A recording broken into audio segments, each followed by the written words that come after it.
आप लोग जो साथ में मोबाइल की तस्वीर देख रहे हो और इसकी स्क्रीन के अंदर जो नंबर है, इस नंबर ने कल जो ब्लैकमेल किया हमारे गांव के लड़के को, वो मैं जो भी स्टोरी है आप लोगों को बताना चाहता हूं कि हुआ क्या है।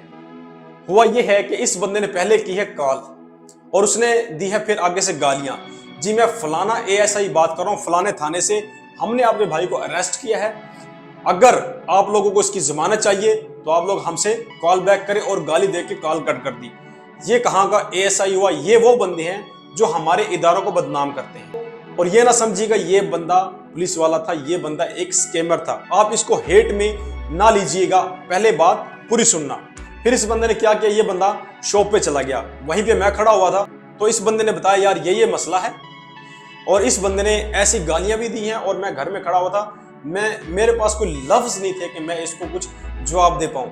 तो मैं निकल कर यहाँ पे आ खड़ा हो गया। इसने कहा कि यार आपका भाई हमने पकड़ लिया है, और जी अगर आपको जमानत चाहिए तो आप कॉल बैक करें।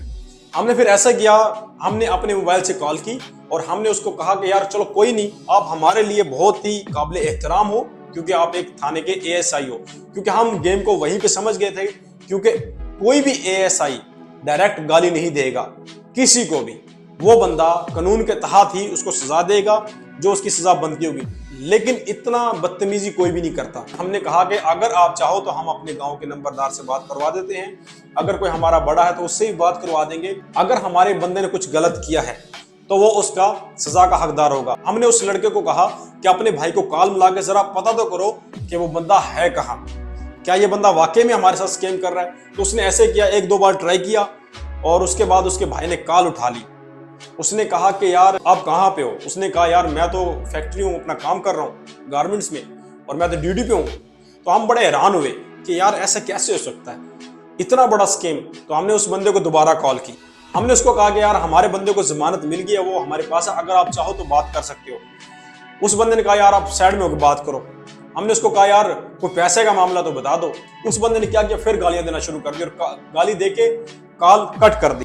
फिर हमने क्या किया, उसको 2-3 बार कॉल की, उस बंदे ने कॉल नहीं उठाई। तो फिर हमने ये स्क्रीनशॉट ले लिया। हमने कहा यार चलो कुछ नहीं, तो हम अपने लोगों को कम से कम इन्फॉर्म करते हैं कि ऐसा भी मार्केट के अंदर फ्रॉड आ रहा है जो कोई भी अफसर बन के आप लोगों को ब्लैकमेल कर रहे हैं। क्योंकि आपको पता है कि यार कोई भी ठाट बाट से गरीब बंदा दब जाता है, ठीक है।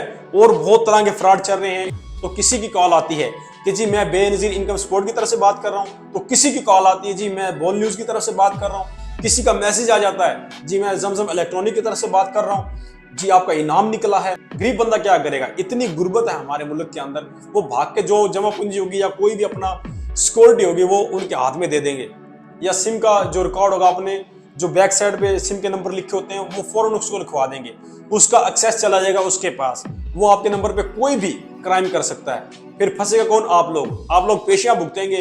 फिर आप सोचोगे यार हमारे साथ हो क्या गया। तो यार एक एक बात को समझना बहुत जरूरी है।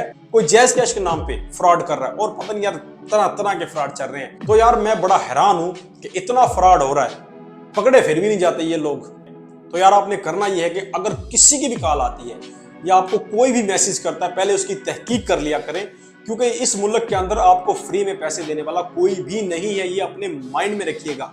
और तरह तरह के फ्रॉड हमारे मुल्क के अंदर चल रहे हैं, तो ये एहतियात आप लोगों को खुद को बरतनी होगी, अपने माइंड को थोड़ा एक्टिव रखिएगा। तो इस वीडियो को लाइक कर देना और शेयर जरूर कर देना, ताकि और लोगों तक ये पैगाम पहुंचे और उन लोगों को पता चले। तो अगर आप लोग इस पेज पे या यूट्यूब चैनल पे न्यू हैं तो इसको सब्सक्राइब कर देना, फॉलो कर देना। मिलते हैं अगली वीडियो में, अपना बहुत सारा ख्याल रखिएगा। वस्सलाम।